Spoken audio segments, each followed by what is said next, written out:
What's going on? Mike here with Backpacking TV, and guess what I've got here?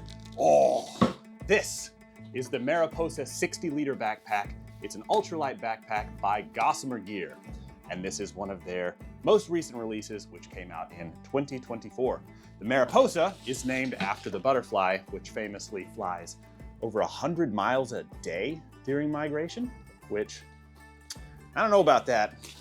I'm a Mariposa denier, but either way, I just got back from a really cool hiking trip in Scotland and also a really cool hiking trip in Costa Rica.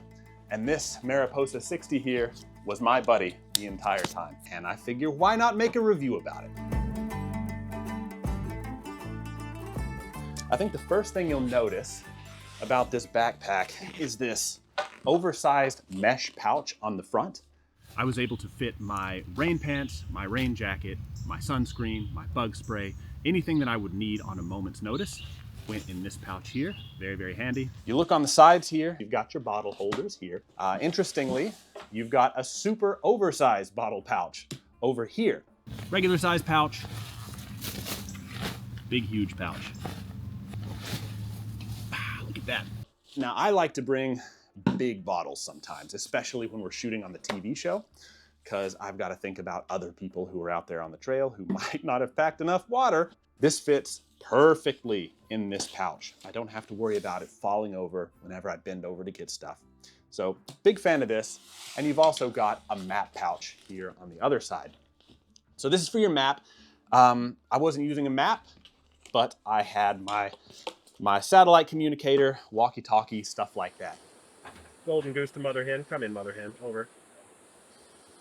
Loud and clear. Copy that.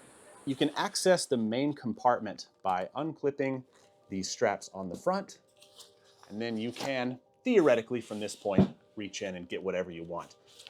But there is another strap that's keeping the top a little bit more closed. You want to undo that, and now you can access the full thing. So something you'll note about this is an ultralight backpack, so it's not going to have a ton of pockets and pouches and zippers on the inside. They cut weight wherever they could. So you reach in here and it's essentially just one big hole to put all your stuff. As with a lot of ultralight stuff, you kind of need to be very intentional about packing your bag and where you put things, because you don't want to put something super important down here at the bottom only to realize, uh-oh, I've got to go digging through this big backpack in order to find the stuff that I need. You've got your quick access pouch up here on top. This is what I would keep all my snacks in. The straps on this thing are very nice. This is an ultralight bag, so it's not gonna have the thickest straps in the entire world. But that's okay, because if you're packing ultralight, your bag's not that heavy. So things kind of even themselves out. The hip belt is something that I really want to commend, because it is very, very comfy. It sits on your hips very, very nicely. I'm not sure if I'm just built weird or whatever, but this backpack definitely fits on my hips better than most other backpacks I've worn. It has very nicely sized pockets here. You're not going to have any trouble fitting your big cell phone in here. I fit a little camera in there. You got your sternum strap, and you've got your load lifters. I feel like the load lifters, I mean, they really lift loads, you know? I pull on these and I can very easily feel a difference in the way the backpack sits on me. So it's comfortable, it fits great. Another fun little feature is this sit pad here on the back. I'm sure you saw this. This comes out and you can sit on it. Whoa! Butt pad. Neat. It's nice because it gives you an additional bit of functionality with this backpack, and the sit pad, when connected to the backpack, is gonna just be that much more comfortable.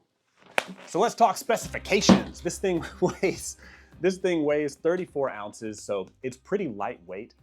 It costs $315, so it's on the pricier side, but it is ultralight.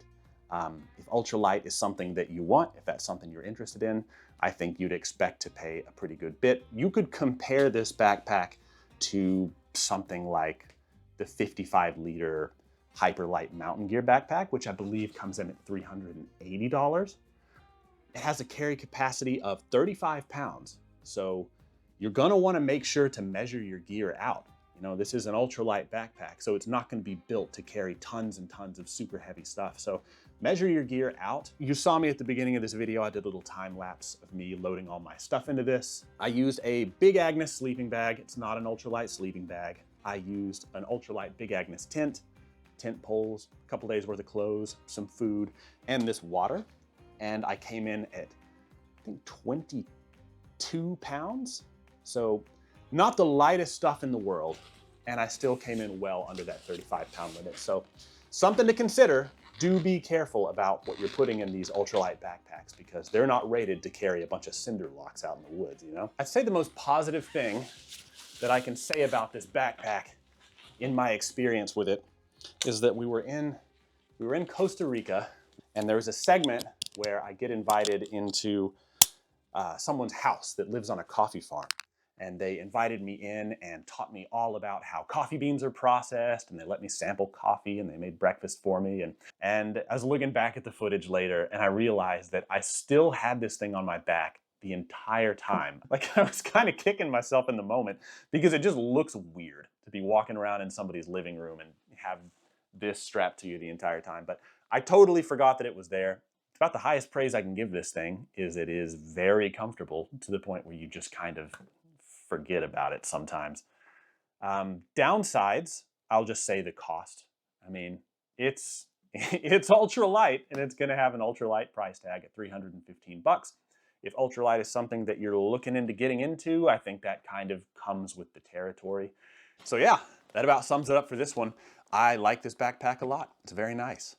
I think in some of my other videos, I talk about ultralight hiking and how I just historically haven't been super into it. I don't think I'm ever gonna be one of those guys that struggles to get his pack down like to 15, 10 pounds because I just like bringing stuff. So this backpack, I think, is a good middle ground for somebody that wants to look into lighter weight hiking, ultralight hiking without having to compromise to the point of getting a very expensive bag with very, very few features, because this bag is expensive at 315 bucks, but ultralight stuff gets significantly more expensive than that. And some of those bags just don't really have many pockets or pouches or really anything on them. They're all about super duper ultra mega lightweight. This is a good middle ground, both in cost and compromise when it comes to storage. So I like it a lot. If you're looking to get into that world, then maybe this could be for you. Are there other backpacks you all want me to review? I feel like this is going to be the summer of backpack reviews. Just let me know down in the comments and I'll do my best to get reviews out there, try things out. It's what I do. Until next time, I'm Mike with Backpacking TV, and I will catch you all later.